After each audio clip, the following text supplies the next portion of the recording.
இந்த ஆகஸ்ட் மாதத்தை திறக்க போகிறேன்னு சொல்லியிருக்காரு. திறந்தாருன்னா விஷாலுக்கு பெரிய பேர், அது ஒரு பெரிய பேர், அது ஒரு சாதனை தான். அப்போ பத்திரிகைக்காரங்களாம் சிரித்து கை தட்டினீங்களா? அப்போ என்ன அர்த்தம்? என்ன அர்த்தம்னு கேட்குறேன். அன்றைக்கி இருந்த பத்திரிகைக்காரங்க 1000 பேர் கை தட்டி வச்சாங்கல்ல. நயன்தாரா அவங்களை பற்றி நான் பார்த்ததே கிடையாது. ஒரே வாட்டி பார்த்தேன், மிஸ்டர் லோக்கல் ஷூட்டிங் எப்போ பார்த்தேன். ரஜினி சாருக்கு அதனால தான் சொன்னேன், வேணாம் சார் நம்ம ஒத்து வராது. ஏன்னா அது தெரியுதே சில பேரை. கலைஞருடைய மகன் ஸ்டாலின், அவர் சிரமப்பட்டு தான் வந்தார். அவர் ஒன்றும் சும்மா தூங்கிக்கிட்டு காலாட்டிக்கிட்டு வந்தார். நான் பார்க்குறதே இல்லை, நான் போகிறதே இல்லை. விஷாலை எப்போ பார்த்தாலும் நல்லா பேசுவேன்.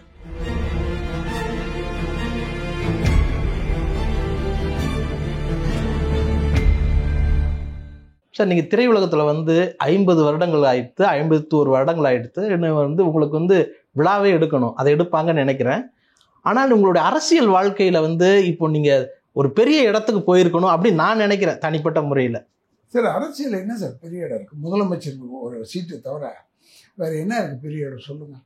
நம்ம நடிகர் சார், நமக்கு இது ஒத்து வருமா வராதா, இதுதான் மனசில் பேலன்ஸ் பண்ணிக்கணும். நான் எம்எல்ஏ ஆனேன், அம்மாவுடைய தயவில் நான் எம்எல்ஏ ஆனேன். இந்த 4 வருஷம் எவ்வளோ பாடுபட்டு பண்ணி எனக்கு தான் தெரியும். இப்போ சேகர் பாபு வந்து நல்லது பண்ண கேட்டால் எதுவுமே எனக்கு தெரியாது. கோயிலில் கும்பாபிஷேகம் நடத்தியிருக்காரு. 3000 கோயில் கும்பாபிஷேகம், 3000 கோயில் கும்பாபிஷேகம்ன்றது எவ்வளோ பெரிய புண்ணியமான விஷயம். அது ஒரு சேகர் பாபு செய்கிறாரு, அவரையே திட்டுறாங்க இல்லையா? நல்லது செஞ்சாலும் திட்டுறாங்க, கெட்டது செஞ்சாலும் திட்டுறாங்க. எங்கள் ஐயா நல்ல வாழ்வான்ல சொன்ன மாதிரி இவரை வாழ்க வாழ்கன்னு தூக்கிட்டு போவாங்க எங்கள் அப்பாவை.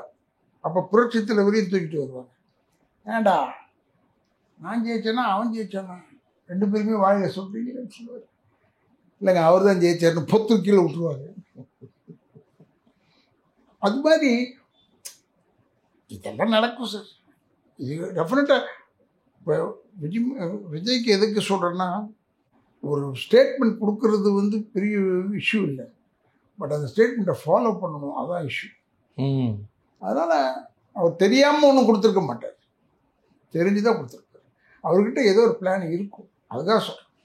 சார், உங்களுக்கு எப்போயாவது அரசியல் கட்சி ஆரம்பிக்கலாம் அப்படிங்கிற எண்ணம் வந்திருக்குமா சார்? வந்ததே கிடையாது, எந்த காலத்துலேயும் வந்தது கிடையாது. நமக்கு ஏன் சார் அது? என்னை நான் பேசுகிறத கேட்கறதுக்கு பேய் கூட்டம் சேர்ந்தாங்க, அதெல்லாம் பார்த்துட்டு நான் மாற மாட்டேன். நான் மாறல சார். நான் வந்து அதான் நான் சொன்னேன், எங்கள் ஐயாவுடைய வழியில் தான் நாங்கள் எப்பவுமே ஒழிய அதெல்லாம் எங்களுக்கு ஒத்து வராத விஷயம். நமக்கு ஒத்து வராது.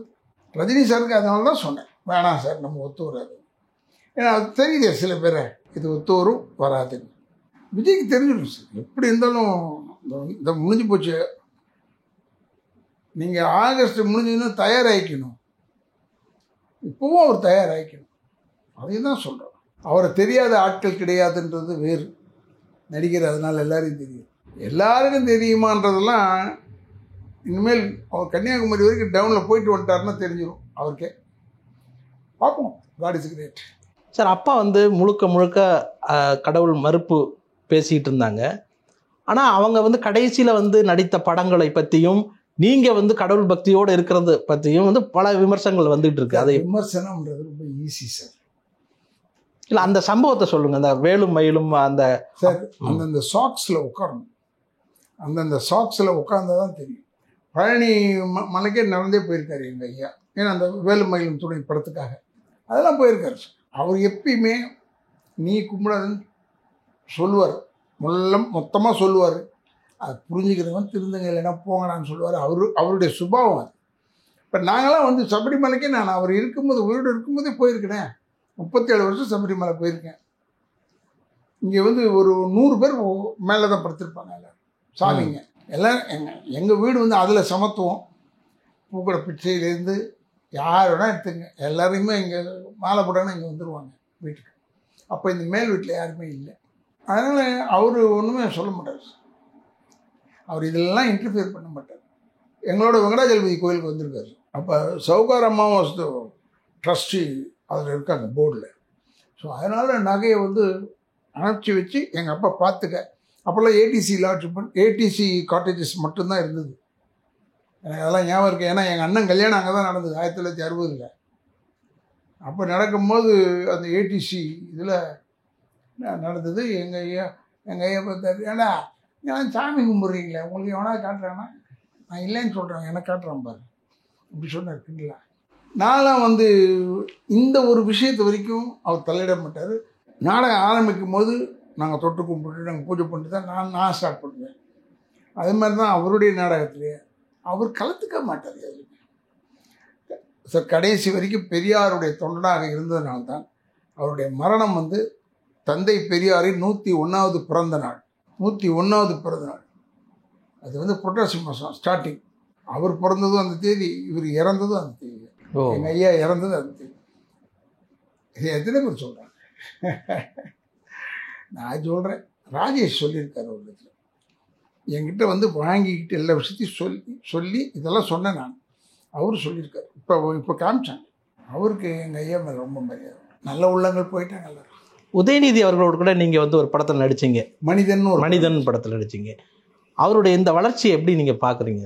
மேமத்து வளர்ச்சி. ஏன்னா நம்ம நினைக்கலாம் அந்த ஃபேமிலியிலேருந்து இப்படி வராங்க நினைக்கலாம். பட் அந்த ஃபேமிலியில் பிறந்தா இது வரைக்கும் வரலான்றதாவது இனிமேல் யாராவது பாடம் கற்றுக்கணும்ல. கலைஞருடைய மகன் ஸ்டாலின், அவர் சிரமப்பட்டு தான் வந்தார். அவர் ஒன்றும் சும்மா தூங்கிக்கிட்டு காலாட்டிக்கிட்டு வரல. அவரும் அரெஸ்ட் ஆனார், மிசால் அரெஸ்ட் ஆனார், எல்லாம் பண்ணி வந்தார். அந்த சம்பவத்தை சொல்லுங்கள் சார். அப்போ நீங்கள் என்ன, எப்படி, எங்கே இருந்தீங்க, என்ன பண்ணிட்டு இருந்தீங்க? நான் திமுக தானே இருந்தேன்.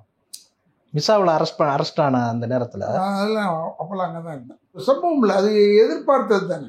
இதெல்லாம் அரெஸ்ட் பண்ணுவாங்க நீங்கள். பட் எங்களுக்கெல்லாம் வந்து எங்கள் ஐயாவுக்கு வந்து சின்ன, I don't know the name of it, அது என்ன சொல்கிறதுன்னு தெரியல. அதை கொடுப்பாங்க ஒரு certificate. MR Radha so many years arrest ஆனதுக்கு, இதுக்காக அரெஸ்ட் பண்ணியிருக்கோம் சொல்லுவாங்க. அது மாதிரி அவருக்கு யாரும் கொடுக்கல அப்போவே.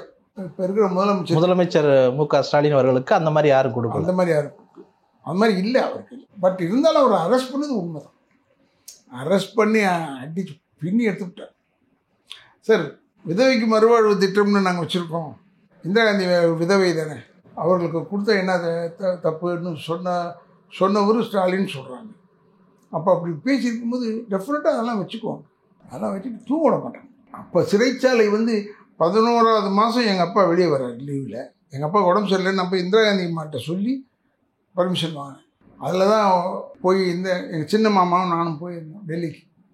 அப்போ அவர் டெல்லியில் இருந்ததுனால அப்பாயின்மெண்ட் வாங்கிட்டு ஓம் மேத்தா இருந்தார். I am correct. அது ஓம் மேத்தா தான் இன்டர்னல் அஃபேர்ஸ் பார்த்துக்கிட்டேன். அப்போ இந்திரா காந்தி அம்மா எங்களுக்கு வந்து ஒரு 3 நிமிஷம் டைம் கொடுத்தாங்க. அந்த 3 நிமிஷத்தில் சொல்லணும். அவங்கள பார்த்தோன்னா அழ ஆரம்பிச்சிட்டேன் நான். எது கழுவுற கேட்குறாங்க. போய் ஹிந்தியில் பேசுகிறேன், கேட்க ஏதோ ஒன்று பேசுகிறேன். அப்புறமா எல்லாம் சாஃப்ட் பண்ணி, இல்லை எங்கள் அப்பாவுக்கு உடம்பு சரியில்லை கொடுத்தோன்னு 11வது மாதத்தில் எங்கள் அப்பா வெளியே அனுப்பிச்சிட்டாங்க.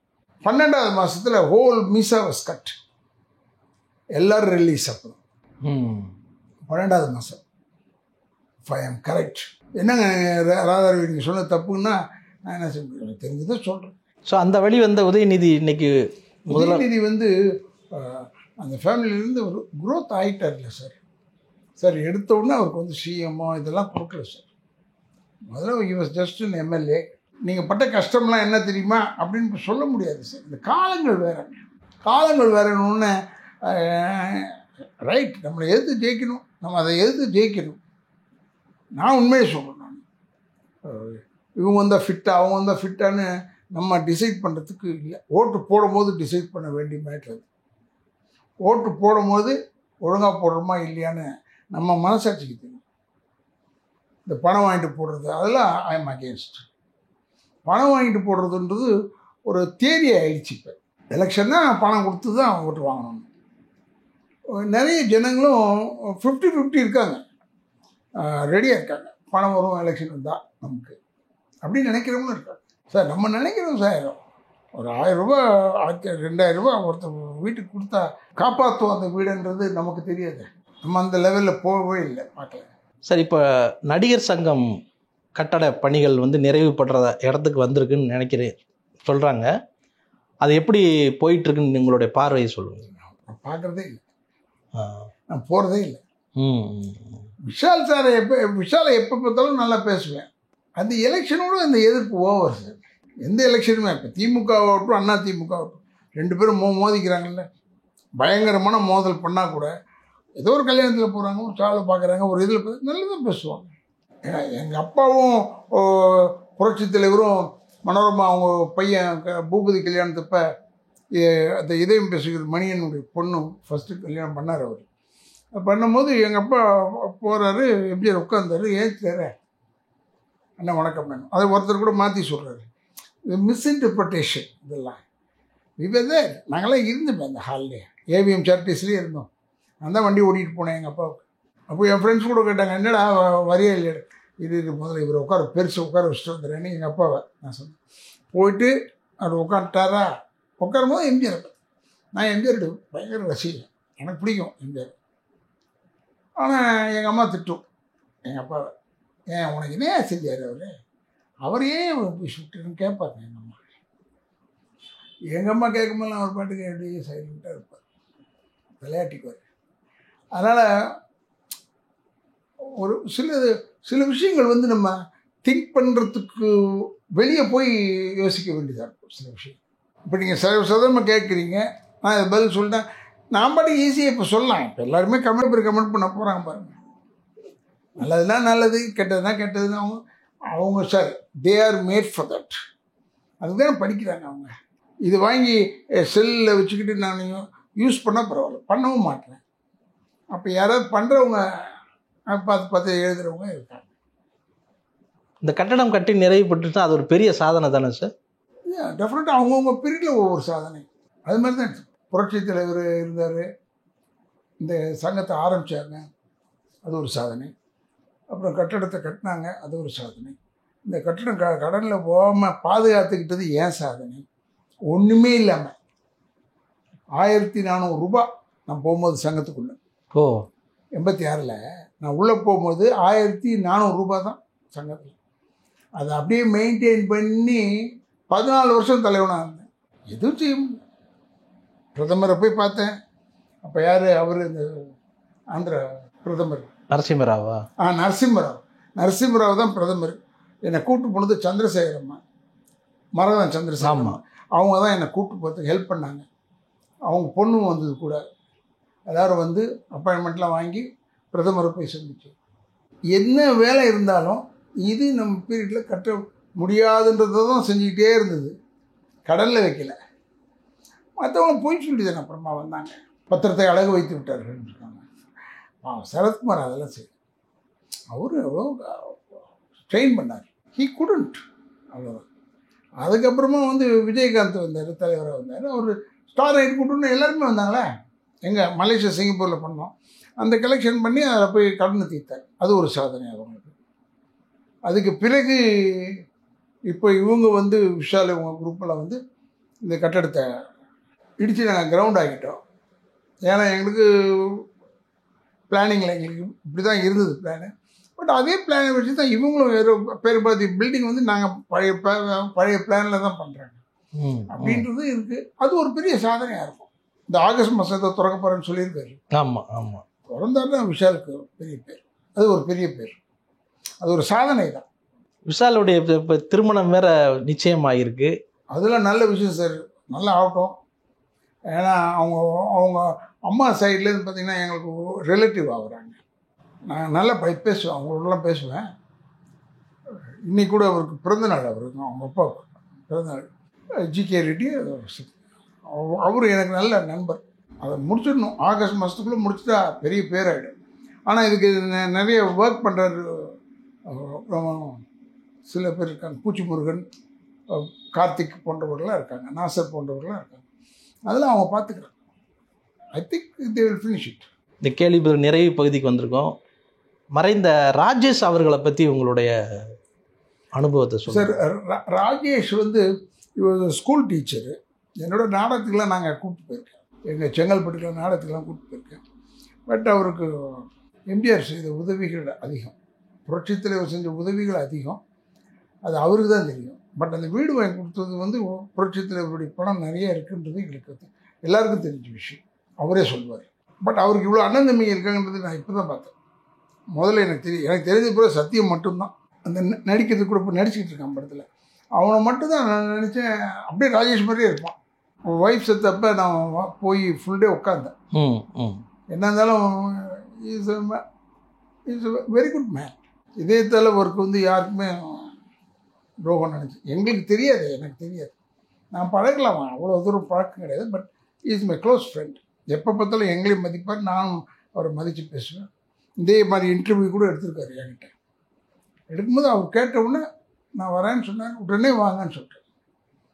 அதுக்கு டேட் சொல்லிவிட்டு டைம் சொல்லிவிட்டு இப்போ உங்களுக்கு எப்படி கோத்தகிரிலேருந்து நான் சொன்னேன். சார், உங்களுடைய இந்த கான்ட்ரவர்சியான பேச்சுகள் வந்து அது பெரிய ஒரு சர்ச்சையாகவே ஏற்படுதுங்கிறதே ஒரு பெரிய செய்தியாக இருக்குது சார். அதெல்லாம் இருந்ததுக்கு முதல்ல அதெல்லாம் வந்து அப்போ இருந்தது. இப்போ பேசுகிறதுக்கு ஒன்றுமே இல்லையே, விஷயமே இல்லை. இருந்தால் டெஃபினட்டாக அதை பற்றி பேசணும். சர்ச்சையை பற்றியில் எதுவுமே கவலைப்படாது.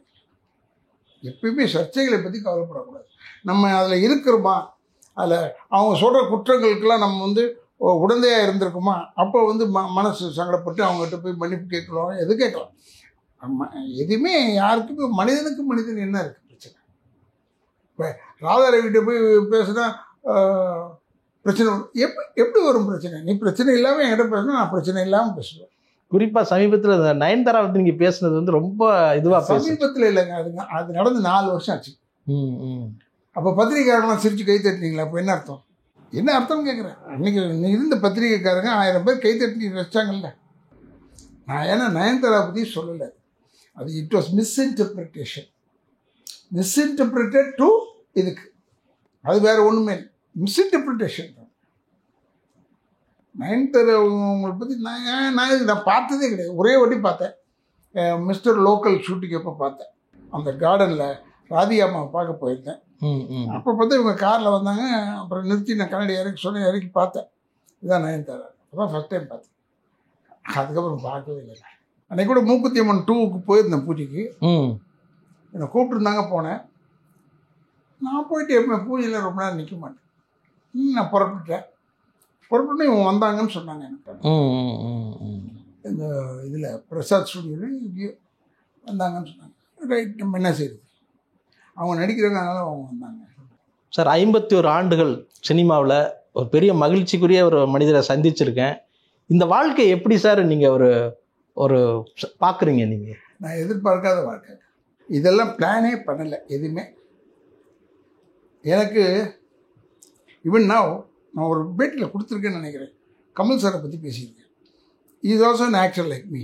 பட் அவர் எல்லா லைனையும் தெரிஞ்சுக்கிட்டார். டைட்டில் சகலகலாவில் ஒன்று வச்சது நல்லது, கரெக்டு. ஏன்னா அத்தனையும் தெரிஞ்சுக்கிட்டார். நான் தெரிஞ்சுக்கலையே.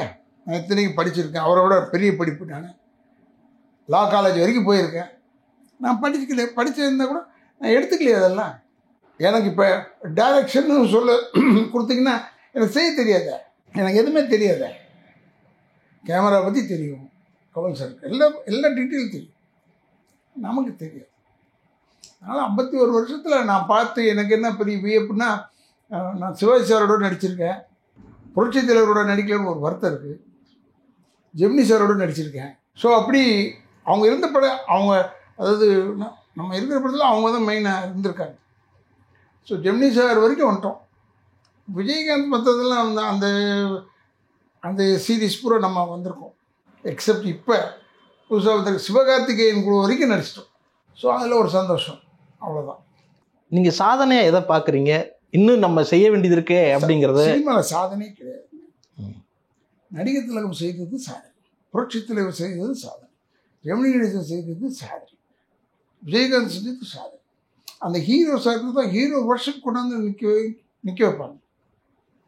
அந்த ஹீரோ வர்ஷிப்பில் நம்ம போய் நின்னா ஒரு மரியாதை இருக்குது. அதனால் வேறு எஸ்கேப்பிங் ரைட். அது இல்லாதவங்களுக்கு கஷ்டம்.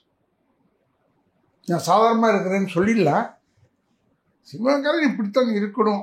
இப்போ நீங்கள் என்ன மீட்டிங்குக்கு வாங்க, இன்டர்வியூக்கு வாங்க ரவின்னு சொன்னீங்கன்னா கொடுத்துட்டேன்னா, நான் வந்து இந்த மாதிரி சட்டை போட்டு இப்படி ரெடி ஆகணும், அப்படி வரணும்னு இருக்குது. நான் வராமல் வீட்டில் இருக்கும்போது ஒரு பனியனை போட்டிருப்பேன், ஒரு அண்டவரை போட்டிருப்பேன், உட்கார். அது வந்து நம்ம சினிமாக்காரன் பேட்டி கிடையாது. எங்கள் ஐயா வந்து அப்படி வாழ்ந்தவர். அவர் பேட்டியை கொடுக்க மாட்டார். முதல்ல பேட்டி கொடுத்துருந்தா அவர் எப்படி இருக்காரோ அப்படி தான் இருப்பார் சார். நீங்கள் ஆசைப்படுற கேரக்டர் நம்ம இதை ஒன்று பண்ணணும் அப்படின்னு நிறைவாக எல்லா கேரக்டருமே எனக்கு ஆசைப்படுற கேரக்டர் தான். நான் வந்து கேமரா முன்னாடி மட்டும் நடிக்க தெரியும், அது ஒத்துக்கிறேன். நடிக்க தெரியும் கேமரா முன்னாடி. கேமரா தாண்டிட்டா பின்னாடி வந்துட்டு ஒன்றுமே தெரியாது. I'm zero flow. பட் எனக்கு பிடிச்சது என்னன்னா நடிப்பு. இந்த கேரக்டர் பண்ணலையே அப்படின்னு வச்சிங்கன்னா எவ்வளவோ கேரக்டர்ஸ் இருக்குது. நாங்கள்லாம் இப்போ ட்ரெயினுக்கு போகிறோம் இல்லைன்னா ஃப்ளைட்டில் போகிறோம்னா யாராவது எங்கள் எதிர்க்க பண்ணிருக்கோம் அப்படியே நோட் பண்ணி வச்சுக்குவோம், எங்கள் ஃபைலிங்கில் போட்டு வச்சுக்குவோம். எப்போயாவது அது மாதிரி வந்தால் யூஸ் பண்ணுவோம். சர்க்காரில் இந்த இது வச்சு அப்படி செஞ்சுருப்பேன். இதெல்லாம் நாங்களாம் பண்ணுறது தான், இது எங்கள் கற்பனையில் வருது. பட் அதுக்கு மேலே சில விஷயங்கள் இருக்குது, அது டைரக்டர் சொன்னதுனால சரி. இப்போ பிசாஸ் சொன்னீங்க, மிஷ்கினுக்கு தான் எல்லா கிரெடிட் போதும். எல்லாமே director and artist must cooperate for that. இந்த மாதிரி ஐடியா இருக்குது, இப்படி பண்ணலாமா பண்ணலாம், என்னால் முடியாது முதலே சொல்லி. நன்றி நன்றி நன்றி. இளைஞர்களுக்கு சொல்லிக்கொள்கிறேன், தாய் தந்தையரை முதியோர் இல்லத்தில் சேர்த்து விடாதீர்கள், கடைசி வரைக்கும் வச்சு காப்பாற்றுங்க. அது ஒரு பெரிய ஆசீர்வாதம். ரொம்ப நன்றி சார்.